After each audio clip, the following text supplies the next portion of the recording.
Olá, sejam todos bem-vindos ao Grande Debate comigo, Yuri Pita. Você acompanha a partir de agora os melhores momentos do Grande Debate desta semana.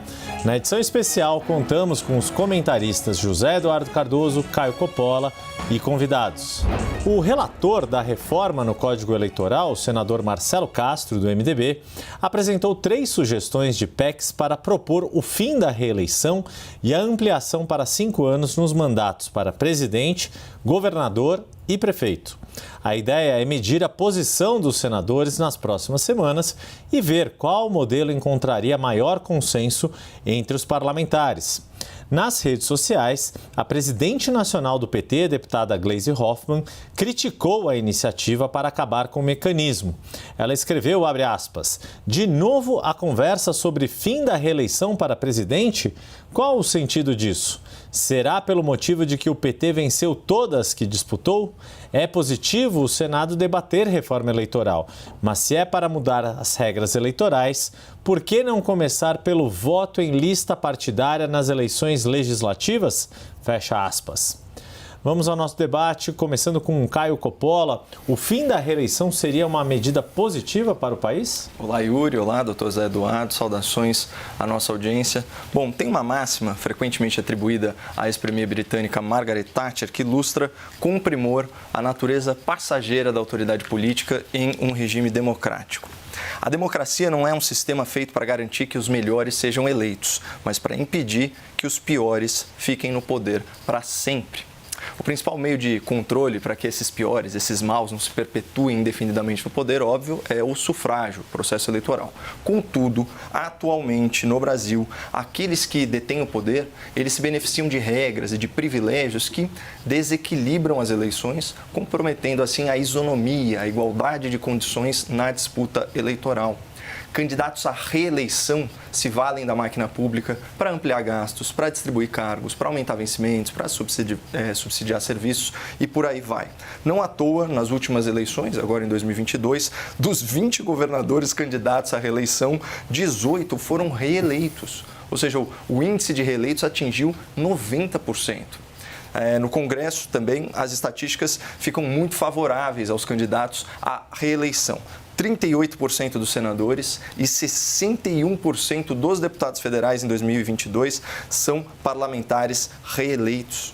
Mas vejam só que números discrepantes. Segundo uma pesquisa Datafolha bem recente, setembro de 2023, só 9% dos brasileiros confiam muito no Congresso, menos ainda nos partidos. E ainda assim, o povo escolheu os mesmos deputados de sempre para ocupar a Câmara. Como eu disse, são só 39% de renovação.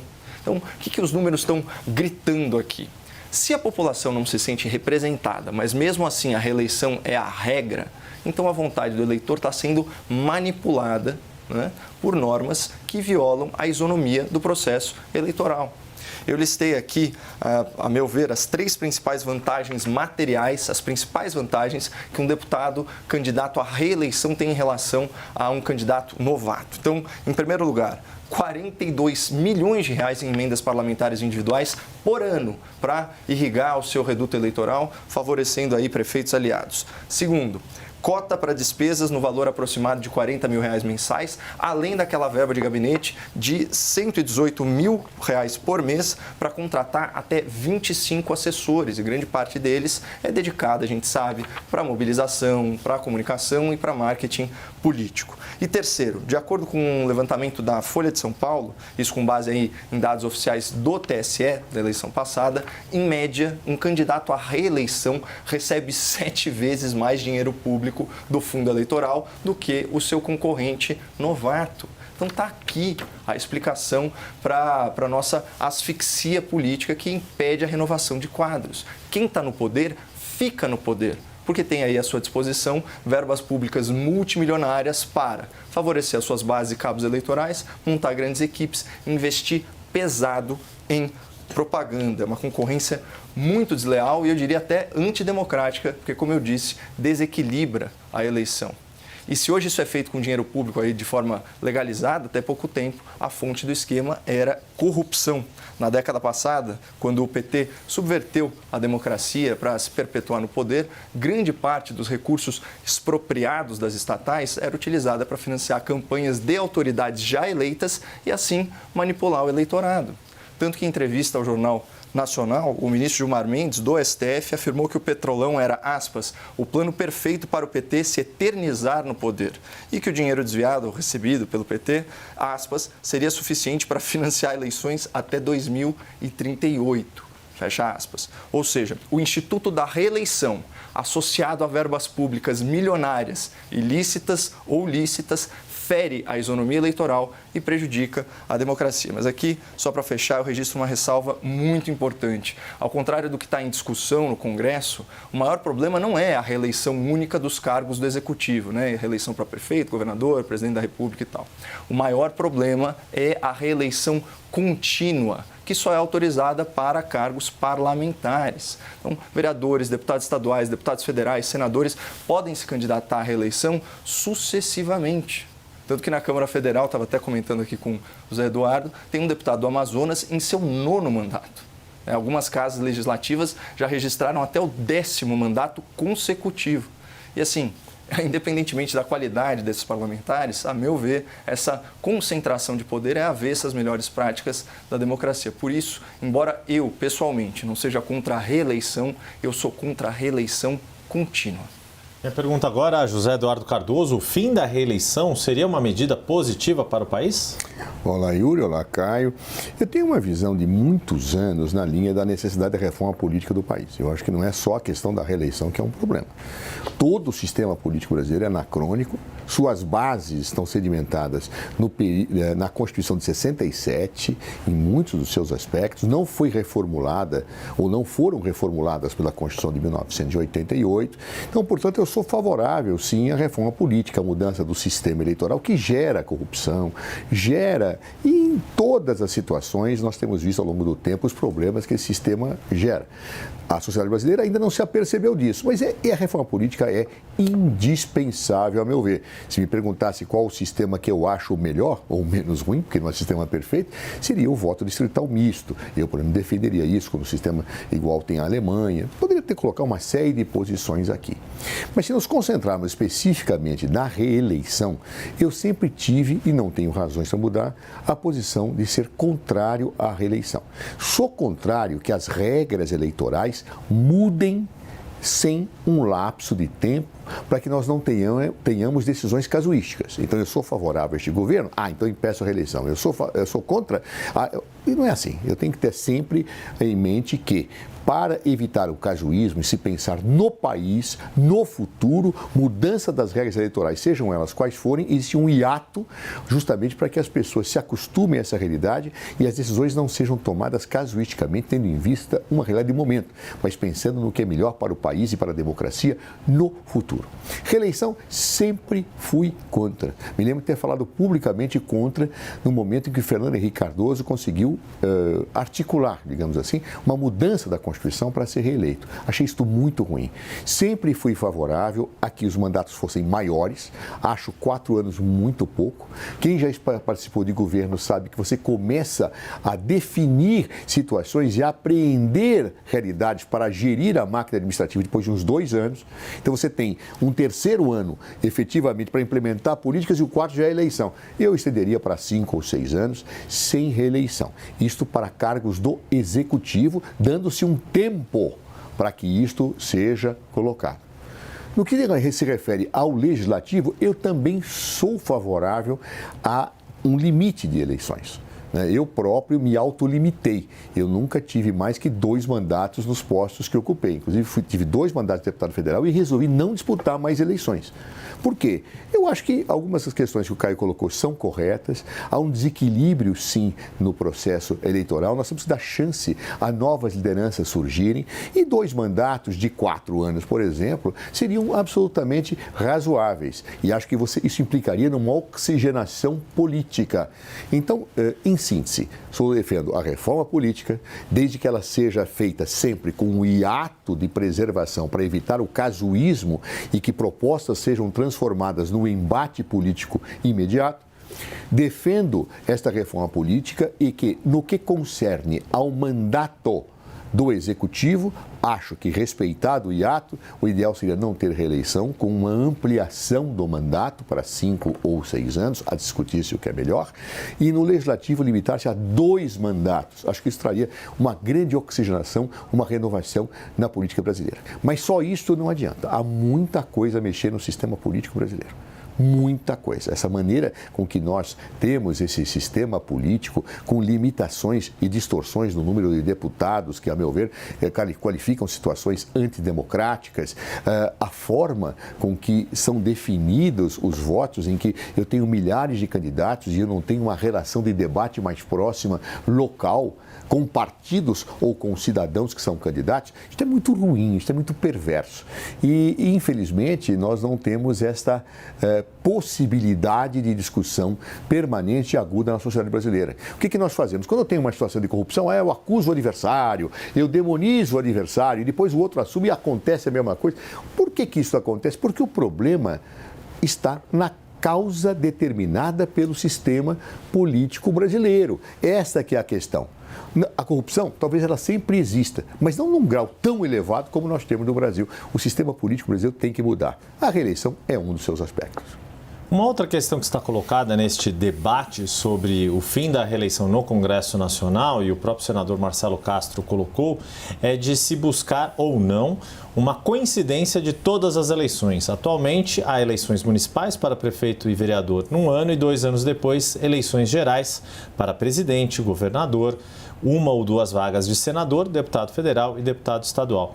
Na sua opinião, Caio Coppola, juntar todas essas eleições futuramente em um ano só de eleições seria benéfico ou poderia trazer problemas para o sistema político brasileiro? Eu estava diante desse novo questionamento aqui no nosso debate, pegando um pouco a carona no que o Zé falou, né, sobre casuísmo, né, ou seja, uma escolha política motivada pela circunstância de momento. Quando nós falarmos aí em impedir a reeleição, né, pode-se alegar que isso é uma questão casuísta, né, do ponto de vista da oposição, querendo que não haja reeleição do atual mandatário. Vamos lembrar que o índice de reeleição para presidente da República hoje no Brasil é 75%. Né? Fernando Henrique foi exitoso, Lula da Silva foi exitoso, Dilma Rousseff foi exitosa, só Jair Bolsonaro que não. Da mesma forma, poderia se alegar que é casuísmo justamente quando determinado mandatário está no poder, especialmente aqueles que já foram reeleitos, que aí é casuísmo do outro lado, né? Querendo mantê-los um ano a mais no cargo, né? Enfim, isso é uma das complicações para a aprovação da reforma política, e aqui eu vou concordar com o doutor Zé Eduardo que certamente, se não for a mais importante, é uma das mais importantes reformas que o nosso país precisa. Agora, sobre a questão da ampliação do mandato, porque aqui existe um ponto de divergência, eu me sinto muito confortável com o mandato de 4 anos e reeleição única, tanto para o Executivo quanto para o Legislativo. E aqui eu me explico. Não tenho nem como questionar, até porque eu não tenho essa vivência, né? O relato que o Zé disse do tempo de aprendizado, de amadurecimento que o cargo público requer. Né? Então, eu estou diante aqui de um quadro do Legislativo, do Executivo, com vasta experiência. Se ele próprio confessa que o trabalho é duro, né, Zé? Imagina para o cidadão comum. Agora, por outro lado, pensando que acho que um dos grandes benefícios da democracia é justamente limitar a concentração de poder, e daí o prestígio da pluralidade, daí o prestígio da alternância de poder. Você viabilizando o Instituto da Reeleição, o que ocorre na prática é uma situação praticamente de recall. E eu me explico. Vamos pegar as estatísticas aqui de reeleição, índice de sucesso em reeleição para governo estadual. A gente tem um ponto muito fora da curva, que foi 2022. Então, 20 candidatos saem para a reeleição, 18 se reelegem. A gente tem aqui um índice de 90%. Esse índice eu achei tão alto, Zé, que eu fui procurar a média histórica. E aí eu descobri que a média histórica também é alta, é 71%. O que isso quer dizer?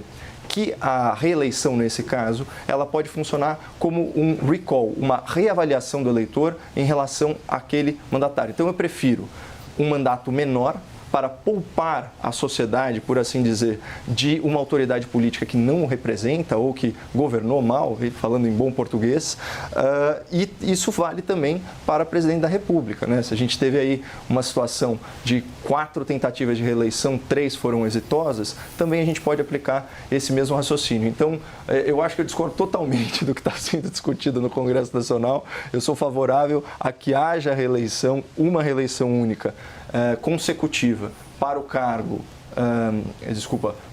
para cargos do Executivo, e aí eu concordo com o Zé, a limitação da reeleição contínua nos cargos legislativos, sem ampliação do tamanho do mandato, o que, como o Yuri colocou, joga para a gente um problema gigantesco, né, de sincronia das eleições. Seria uma matemática muito interessante e ia dar bastante pano para a manga. Deixa eu colocar a mesma questão para o Zé Eduardo Cardoso, que já falou ali de extensão de mandato, mas qual seria esse tempo ideal? E, Zé, esta hipótese de se ter uma eleição com todos os mandatos em disputa sendo escolhidos pelo eleitor conjuntamente, desde vereador até presidente da República, se isso pode ser bom, a unificação do calendário, ou se pode dificultar a escolha do eleitor? Bem, é muito difícil você discutir reforma política olhando as árvores sem ver a floresta. Esse é um problema real que nós temos. Eu, por exemplo, tenho uma tendência, sempre tive uma tendência à defesa do parlamentarismo e, mais atualmente, já há alguns anos, há 10 anos, do semipresidencialismo, igual acontece em Portugal e acontece na França. Boa parte dessa discussão acaba ficando um pouco mais mitigada. Mas, olhando a realidade, o Caio coloca um problema de que o mandato mais curto gera um recall. Eu sou favorável ao recall, mas com mandatos mais longos.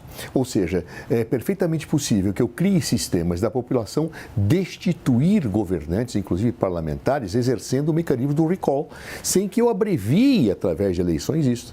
Isso é possível, tem que se pensar, tem que se amadurecer e cada vez mais a evolução tecnológica facilita isso. Já já nós vamos poder votar dos nossos celulares.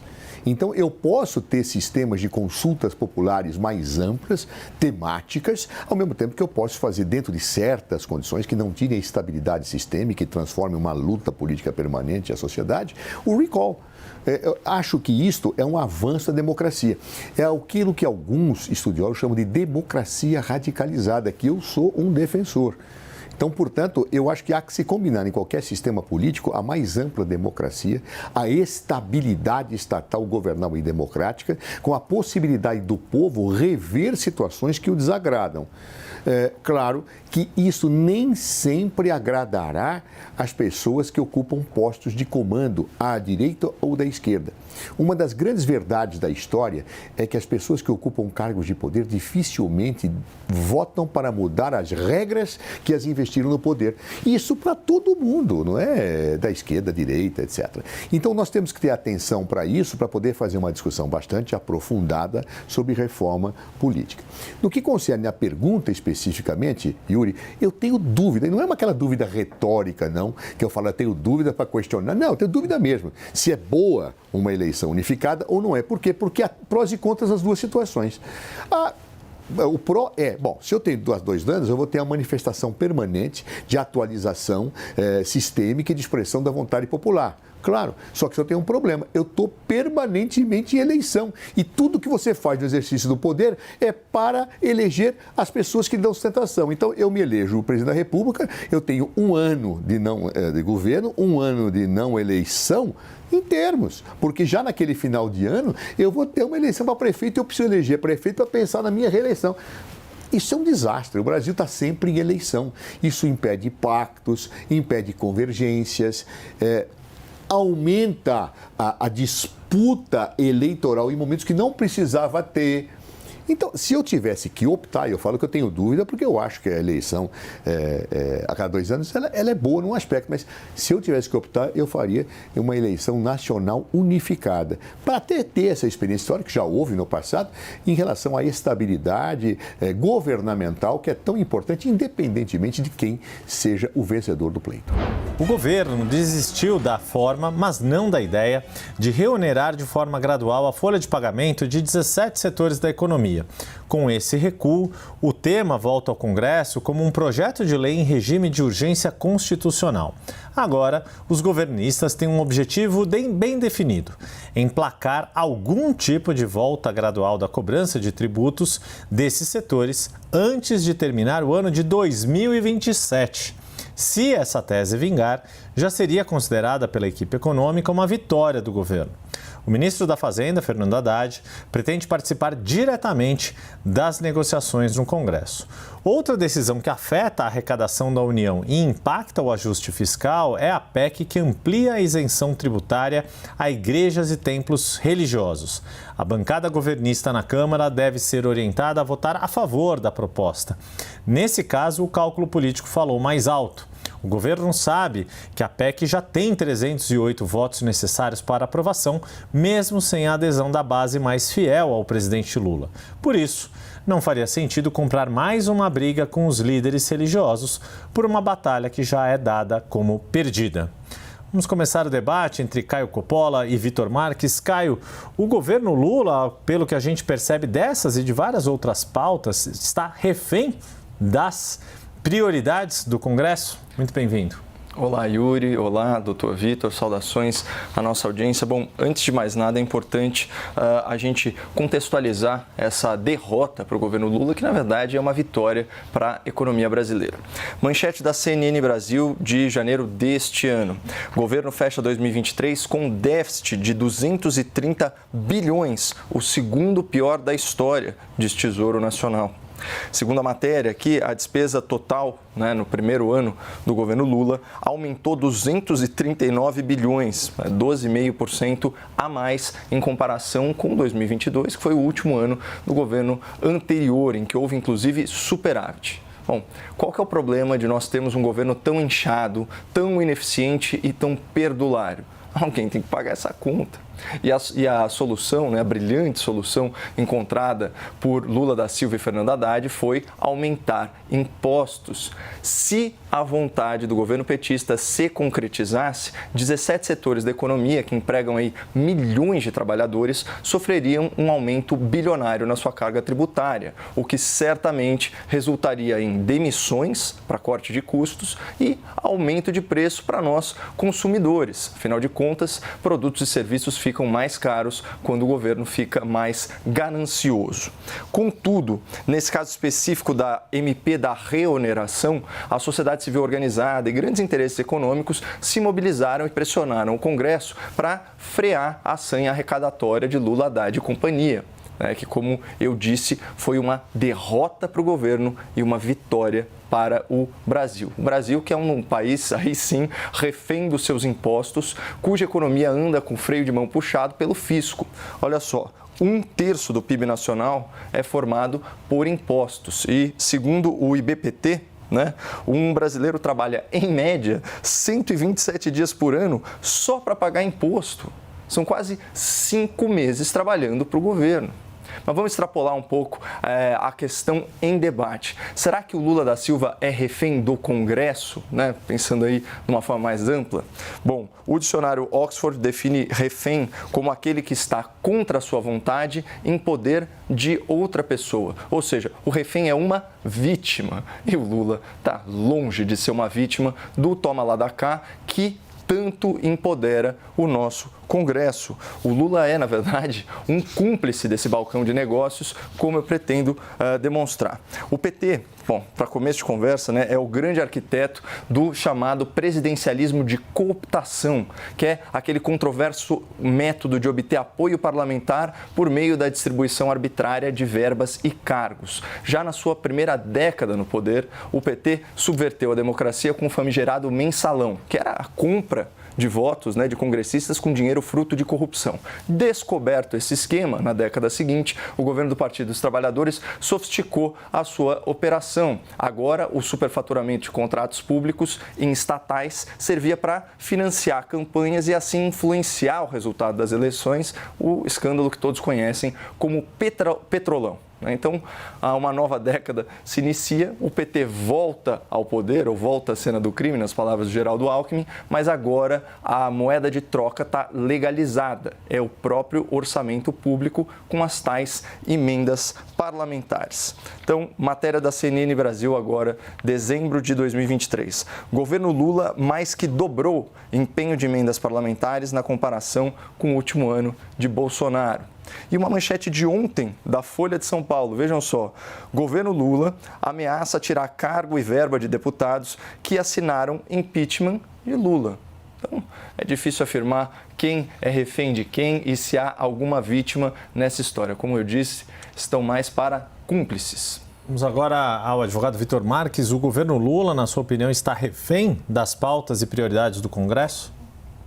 Olá, Caio. Olá, Yuri. Olá, nossos telespectadores. Não está refém. O governo Lula, inclusive antes de assumir, já estabeleceu um diálogo construtivo com o Congresso Nacional e nesta oportunidade, vocês devem se recordar, foi aprovada a PEC da transição, ainda no governo Bolsonaro. Diante de um mau planejamento executado pelo governo anterior, o governo Lula, antes de assumir, teve que estabelecer um diálogo e uma comunicação com o Congresso para priorizar programas de extrema relevância social, como o Auxílio Gás, o Bolsa Família e as farmácias populares. Do início do governo até este momento, programas de interesse do Executivo e de interesse nacional, amparados todos pelo interesse público, como o novo Minha Casa Minha Vida, o programa Desenrola, que visa resolver situações de pessoas que estão com dívidas, o programa Pé de Meia, que é um programa inovador que representa uma poupança para o jovem de escola pública, como um incentivo para que ele permaneça estudando na escola pública, o novo Bolsa Família com novos valores, o novo salário mínimo, uma série de programas de prioridade do Executivo foram enviadas ao Congresso Nacional e foram aprovados, demonstrando que há uma construção, há um diálogo em curso que busca ser saudável com todas as suas diferenças entre poder executivo e poder legislativo. Cumpre aqui fazer um registro da complexidade que é a composição do nosso Congresso Nacional, em específico da Câmara Federal, né? Nós temos uma eleição de 2022 que resultou, segundo o ranking político, pesquisa realizada, em majoritariamente mais de 50% da Câmara Federal se identificam que aquilo que os cientistas dizem como de direita, né? 141 deputados são identificados com a esquerda, 135 com o centro, o que demonstra que o governo Lula, embora constituído com uma frente ampla, com partidos de centro, tem uma grande dificuldade de dialogar com aqueles que pensam diferente e têm as suas bandeiras e pautas. A esquerda, portanto, é minoria no Congresso Nacional, o que aumenta, né, o desafio do governo em aprovar medidas de interesse público. Considerando essa pesquisa, né, é muito curioso que o Norte e o Centro-Oeste têm um perfil mais de direita, o Sul tem um perfil também mais de direita, em que a esquerda fica só com 25% da composição na Câmara Federal. O Sudeste é um pouco mais equilibrado entre direita e esquerda, e o Nordeste entre centro e esquerda. Em 2018, nós tínhamos 30 partidos compondo a Câmara Federal. Com a mudança legislativa e com a cláusula de barreira, esse número passou para 19 entre partidos e as federações constituídas. Federações é o aglutinamento de partidos para uma disputa eleitoral. Veja, esses números são muito superiores em relação aos partidos que hoje compõem a Câmara, são números altos se a gente considerar e comparar com a realidade das democracias mais consolidadas, na Europa, nos Estados Unidos. O número de partido é menor nestes locais, nestes países. Isso demonstra que a gente precisa de um aperfeiçoamento do nosso sistema, garantindo maior identidade programática para os partidos e mais rigor também, para que não ocorram tantas trocas de partidos, para que não tenha uma pulverização de partidos e que os programas possam ser concentrados. Isso é um caminho que precisa ser realizado. Por fim, eu gostaria só de colocar, Yuri, que essa o que o governo Lula está enfrentando é uma má herança deixada, uma má cultura criada, inédita pelo ex-governo Bolsonaro, que construiu governabilidade a partir do orçamento secreto, sem nenhuma transparência, sem nenhum critério técnico, delegando, portanto, prerrogativas do Executivo ao Poder Legislativo. E isso, neste momento, está sendo revisto pelo governo Lula. Deixa eu colocar mais uma questão e agora começo com o Vitor Marques. A gente viu ao longo do ano de 2023 e depois de encerrado o ano de 2023, o governo celebrar muitas das aprovações que foram feitas, principalmente na agenda econômica. O papel do ministro Fernando Haddad como articulador foi muito celebrado também pelo próprio governo, em pautas como a regra fiscal, a reforma tributária, a taxação de fundos, etc. O quanto desta pauta andou por atuação do governo e do próprio ministro da Fazenda, Fernando Haddad, ou essas pautas avançaram no Congresso Nacional porque havia principalmente a anuência, a concordância e o empenho das cúpulas da Câmara e do Senado, começando com o Vitor Marques. Yuri, essa é uma vitória certamente coletiva, mas que foi capitaneada, que foi conduzida pelo ministro Fernando Haddad e pelo governo Lula como um todo, envolvendo o Ministério de Relações Institucionais, por exemplo. Quem conhece do histórico do ministro da Fazenda sabe da sua dedicação, do seu empenho em construir consensos. E isso que foi feito, eu acho que num ambiente tão diverso como que eu coloquei na primeira oportunidade, em que você tem uma Câmara predominantemente de direita, portanto, pensando de maneira oposta ao que defende, em alguns casos, o governo, a capacidade de diálogo e a capacidade de construir consenso é fundamental, né? Havia-se muita suspeita sobre a capacidade de se construir consensos e medidas econômicas importantes para o país e, gradualmente, isso foi se tornando em boas notícias, em realizações, como foi o voto de qualidade do CARF, a reforma tributária parada há mais de décadas. Isso tudo demonstra um empenho e uma capacidade do governo de reorganizar as finanças públicas. Algo que o governo anterior não conseguiu fazer, pelo contrário, conseguiu desfazer, né? Então, tem um desafio enorme. Na experiência passada do governo anterior, nós assistimos um episódio inédito pós-88 no Brasil.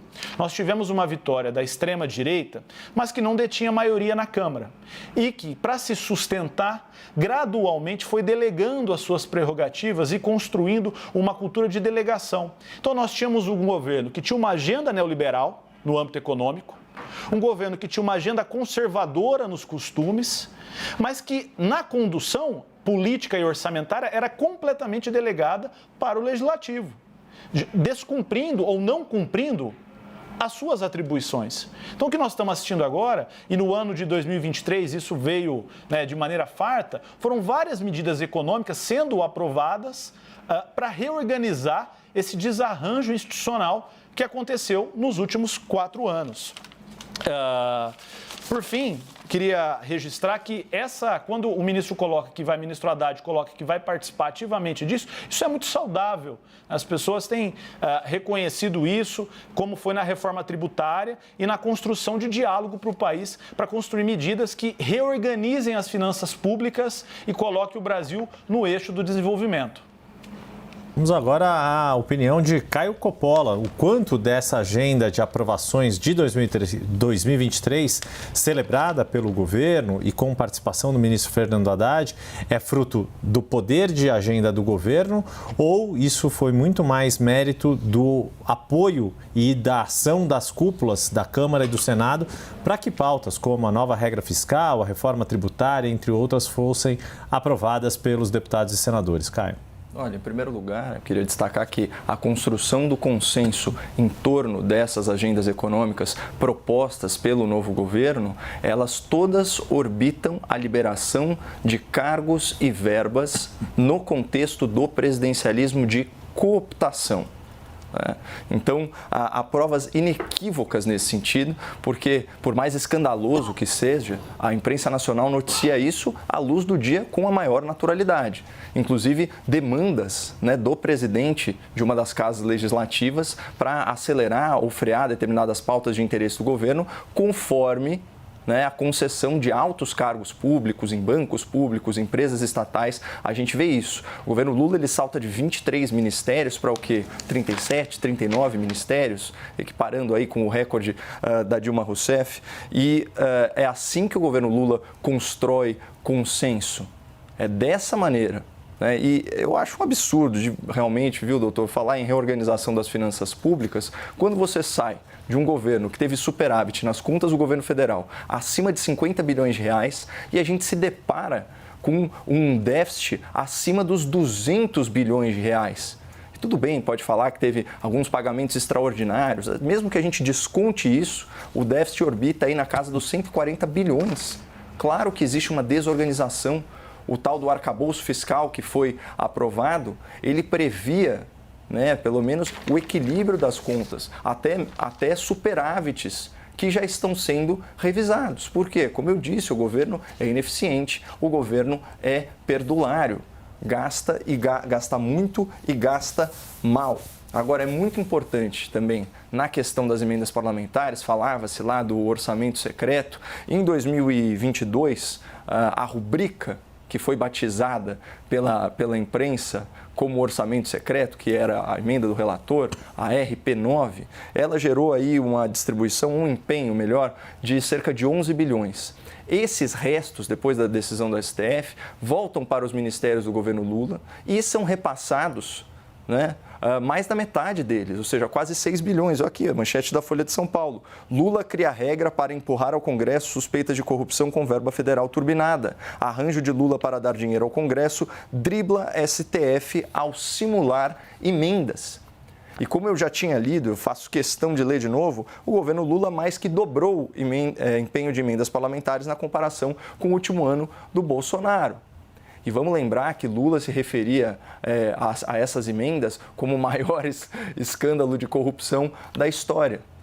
A gente sai de uma realidade de 35 bilhões de reais empenhados em emendas parlamentares para 53 bilhões. E não tem problema se a gente descontar as emendas impositivas. Nas discricionárias, o valor em 2023 era de 6,9 bilhões e o valor para 2024 é 16 bilhões. Isso dá mais 10 bilhões de moeda de troca para que o Lula da Silva faça exatamente o que eu descrevi no meu argumento inicial. Governo ameaça tirar cargo e verba de deputado que assinar impeachment de Lula.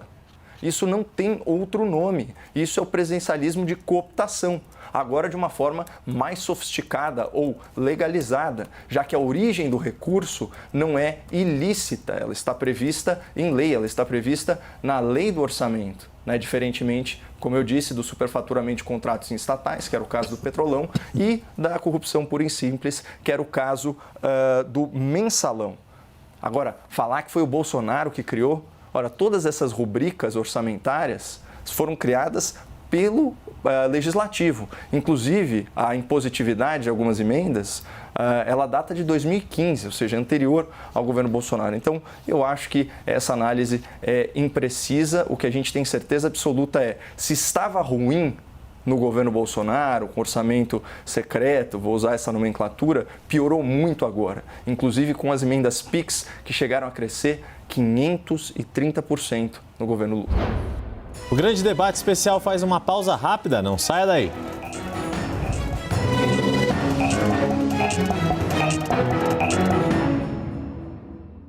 Você sabia que o governo federal aumentou em 124% as operações de combate aos crimes digitais contra crianças e adolescentes? Mais de 1.600 investigados por pedofilia e exploração sexual de crianças foram presos. A Operação Átria, somando esforços do governo federal e dos estados, prendeu 9.300 agressores de mulheres. Isso é o Sistema Único de Segurança Pública em ação. Isso é o Brasil unido contra o crime. Ministério da Justiça e Segurança Pública. Brasil, União e Reconstrução. O CNN Esportes S.A. recebe Fred Pena, CEO da Rock Nation Sports. Muito se fala no futebol que para chegar à seleção brasileira só se chega tendo um empresário forte. É verdade? Óbvio que não. Assim, eu acho que ele tem um peso ao longo da carreira do atleta. Não é ele que vai determinar se o atleta vai virar um jogador de seleção brasileira ou não. Ele não tem esse poder. CNN Esportes S.A. Amanhã, 9h15 da noite. CNN Esportes S.A. Apoio Bet Nacional. Profetize agora na Bet dos brasileiros. Gerdau. O futuro se molda. Eu já fui muitas coisas. Matéria-prima, produtos, lixo e tudo isso de novo. Mas essa história você já conhece, ou deveria. Mais de 70% dos brasileiros ainda não separam lixo comum e reciclável. É muito simples mudar essa realidade. CNN Brasil, por um mundo mais sustentável. A contagem regressiva já começou. Informação de toda a corrida eleitoral americana. Uma cobertura especial em todas as nossas plataformas e ao longo de toda a programação. Quem vencerá a disputa presidencial? Donald Trump conseguirá ser o adversário de Joe Biden na disputa pela Casa Branca? Nosso time de jornalistas conectado com a equipe da CNN nos Estados Unidos. A América Decide. Uma cobertura da CNN Brasil. Amanhã, no É Negócio, vamos receber Daniel Sorrentino, CEO do Pátria Investimentos para a América Latina. Nós fizemos um investimento na Lavoro, e a Lavoro, de 2017, era uma empresa que faturava 250 milhões de reais e tinham 6 revendas. A Lavoro de 2024 é uma empresa que fatura 10 bilhões de reais, são 220 revendas e nós atendemos mais de 30 mil clientes. É Negócio, amanhã, 8h45 da noite. É Negócio. Apoio. Valid. Soluções de identificação segura para banking e meios de pagamento.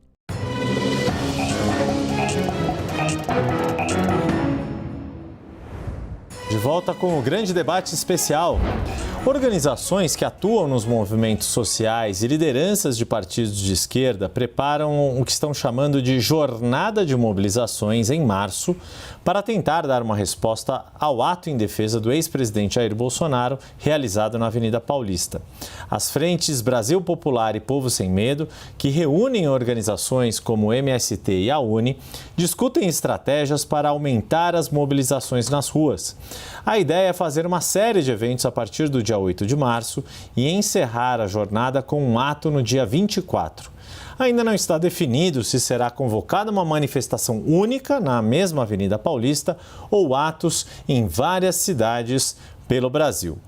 Vou começar com Caio Coppola. A apuração do analista da CNN, Pedro Venceslau, diz que essa movimentação da esquerda é uma resposta ao ato convocado pelo ex-presidente Jair Bolsonaro na Avenida Paulista no domingo 25 de fevereiro. O presidente Lula teria o mesmo poder de mobilização que o ex-presidente, assim como os seus aliados na esquerda teriam o mesmo poder de mobilização que os aliados de Jair Bolsonaro? Olá, Yuri. Olá, doutor Zé Eduardo. Saudações à nossa audiência. Olha, não, sendo categórico, né? Não existe hoje no país nenhum outro político com o poder de mobilização do ex-presidente Jair Bolsonaro. Isso não é matéria de opinião, isso é fato. Também é fato que a eleição de Lula para um terceiro mandato foi calcada no antibolsonarismo. Ou seja, as pessoas votaram contra o espantalho que foi pintado aí não só pela oposição à época, mas também pela imprensa, enfim.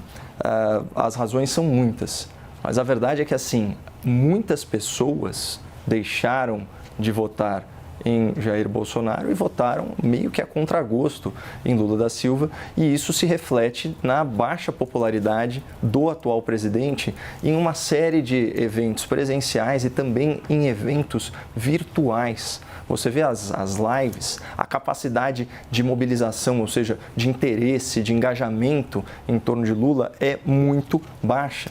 Então, a esquerda, ela se notabilizou por ter um grande poder de mobilização junto às elites. E aí a gente vai falar da elite da academia, da elite sindical, da elite da imprensa mesmo, né? Eu fiquei chocado com aquela coletiva na qual uma colega jornalista foi literalmente hostilizada por ter feito uma pergunta em relação ao ato democrático de 25 de fevereiro na Avenida Paulista. E assim, a pergunta é muito objetiva. Será que Lula da Silva conseguiria mobilizar 750 mil pessoas, para usar aqui o número da Polícia Militar do Estado de São Paulo, 750 mil pessoas simultaneamente na Avenida Paulista e adjacências. E mais do que isso, uma mobilização essencialmente orgânica, né, com baixíssimo investimento. Literalmente, a principal, vamos dizer assim, a principal divulgação foi um vídeo caseiro do presidente. E aqui tem um ponto importante que eu já tive a oportunidade de esmiuçar em outras ocasiões, em outros debates, que é a coesão da manifestação. O Bolsonaro fez um pedido muito específico, muito peculiar, pedindo que as pessoas não fossem às ruas com cartazes ou faixas contra quem quer que seja. A massa que compareceu, aquela multidão, seguiu à risca essa recomendação e nós tivemos um protesto inédito. Um protesto sem crítica em imagem ou crítica escrita. Então, isso também foi uma mensagem muito forte. Agora, qual que eu imagino, né, se eu fosse um estrategista, né, da esquerda brasileira, qual que seria uma resposta? Diante da impossibilidade de medir forças com o presidente em São Paulo, e vamos lembrar que Lula da Silva venceu em São Paulo, Haddad venceu em São Paulo. Mas, diante da impossibilidade de medir forças com Bolsonaro aqui, seria fazer justamente essa jornada de manifestação, pulverizando aí lideranças pelo Brasil afora e ter a manchete, olha, manifestações contra, enfim, contra Bolsonaro ou qualquer mote que quer, seja ou a favor de Lula, não sei. Aí a criatividade voa solta, mas tiveram presentes em tantas capitais ou em tantas cidades. Eu acho que essa seria uma resposta midiática a contento, mas de verdade não dá nem para comparar o poder de mobilização, porque você tem uma figura política que consegue mover as pessoas em direção a uma causa. E qual que é a causa hoje do que se chama na imprensa de bolsonarismo? É fácil. É o respeito ao devido processo legal contra a perseguição política e o respeito à liberdade de expressão contra a censura politicamente motivada. Então, você tem causas nobres impulsionando esse movimento, além simplesmente, né, da idolatria, uma figura, etc. e tal, como faz parecer o jornalismo mais preguiçoso. E do lado do Lula, qual é a grande causa que ele vai defender? O anti-bolsonarismo? Então, você percebe que realmente, em termos de levar pessoas para a rua, o PT tem um grande desafio. Mesma pergunta a José Eduardo Cardoso. O presidente Lula e seus aliados nos movimentos sociais têm o mesmo poder de mobilização que o ex-presidente Jair Bolsonaro e os seus aliados também na sociedade? Olá, Yuri, olá, Caio. Na verdade, vamos ter claro, as eleições anteriores tiveram dois tipos de votos que ficam polarizados, porque o sistema de 2 turnos é assim. Houve votos que já no primeiro turno haviam votado no Lula, houve votos que no primeiro turno haviam votado em Bolsonaro, outros migraram votando no Bolsonaro anti-Lula e no Lula anti-Bolsonaro. Ganhou o Lula, que encarnava naquele momento uma defesa da democracia, que é a sua principal bandeira. A pergunta é, o que faz com que as pessoas se mobilizem? Há vários componentes, mas talvez os principais sejam líderes e mensagens, bandeiras. Quando você tem uma situação de certa estabilização, você tende a ter menos mobilização para defender o que já está posto. Quando você começa a perder situação, espaços ou ter ameaças, aí você passa a ter mais mobilização. Imagine, por exemplo, que Jair Bolsonaro tivesse consumado o golpe no dia 8 de janeiro e desenvolvido situações em que o Lula não pudesse chegar ao Palácio do Planalto. Nós não teríamos 750 mil pessoas, teríamos 10 milhões de pessoas nas ruas defendendo a democracia, não necessariamente o Lula, alguns o Lula, mas a democracia. Aquilo seria um elemento mobilizador. Jair Bolsonaro colocou pessoas na rua, sim, e são expressivas, como natural, ele tem sua base. E o que ele queria? Fazer uma defesa da sua situação, que ele de acordo com as suas falas, com a sua retórica, diz, não, olha, eu sou vítima de uma série de situações, eu não fiz nada, eu não recebi joias de presente, tentei vender, eu não falsifiquei o cartão de vacina, não articulei o golpe de Estado, tudo isso é uma invenção, é uma fantasia, etc. E tem pessoas que acreditam nisso, é legítimo que as pessoas acreditam no que queiram. Ora, essas pessoas, diante da situação de fragilização política de Jair Bolsonaro, foram à rua defendê-lo. Ele teve o cuidado, a vacina, dizer, olha, por favor, não levem aquelas cartas que sempre levaram pelo golpe, pelo fim do Supremo Tribunal Federal, pela prisão do ministro tal. Não levem isso, por favor, porque isso vai me complicar. Vocês querem fazer a minha defesa? Façam, mas não agudizando situações que no passado ele até recomendava nos seus discursos. Ou seja, ele tem, nesta conjuntura, um poder de mobilização porque ele perdeu terreno e espaço e seus seguidores se sentem incentivados a fazer essa defesa. Fosse o contrário, e a democracia estivesse ameaçada, milhões de pessoas iriam à rua. E entre a manifestação pró-golpe, pró-autoritarismo, pela não punição daqueles que tentaram fazer e articular um golpe em 8 de janeiro, e a defesa da democracia, José Eduardo Cardoso, acho, pelo resultado das urnas, que o engajamento na defesa da democracia será muito maior. Então, portanto, a pergunta que se faz, quem tem mais poder de mobilização, é Lula ou Bolsonaro? Eu responderia, depende. Ambos têm um grande poder de mobilização, mas é a conjuntura, a bandeira, a mensagem, o momento é que também leva as pessoas a irem às ruas. Você sair para a rua para defender o que já está dado, nem sempre é tão mobilizador, a menos que você tenha uma ameaça concreta em relação àquilo, do que aquilo que, olha, eu posso ser preso, hein? Olha lá, estão dizendo coisas a meu respeito, hein? Que eu articulei um golpe, eu não tenho nada a ver com isso. Dia 8 de janeiro foram alguns baderneiros, não sendo as pessoas que me apoiavam, não, etc. e tal. É óbvio que aqueles que acreditam em Jair Bolsonaro se mobilizam diante disso. Então, veja, quem tem mais poder de mobilização, Lula ou Bolsonaro? Eu repito, depende. Depende do momento, da conjuntura, da bandeira, da situação, para que nós tenhamos manifestações mais expressivas ou não. Esta é a grande verdade. Seria o mesmo que falar, em 64, quem tinha mais poder de mobilização, João Goulart ou aqueles que defendiam a tradição, família e propriedade? Nós vimos manifestações de igual nível. Por quê? Porque estava em disputa um golpe de Estado contra a defesa da democracia feita por João Goulart. Seguindo nessa linha de raciocínio, e pergunto aqui ao Zé Eduardo Cardoso, quanto, então, esta estratégia de mobilização das ruas veio para ficar e devemos continuar vendo nas próximas disputas eleitorais ou não? Será um ato restrito, especialmente a Jair Bolsonaro e seus apoiadores? Não sei. Eu acho que um dado da realidade é que a direita e a extrema-direita, particularmente a extrema-direita, opera muito melhor as redes sociais do que os setores democráticos da esquerda. Isso, para mim, é um dado da realidade. As esquerdas ainda estão paradas um pouco na época do mimeógrafo, que não sei se vocês sabem o que é isso, e dos jornaizinhos que você distribuía naqueles mimeógrafos impressos a álcool, né? Isso não pode acontecer.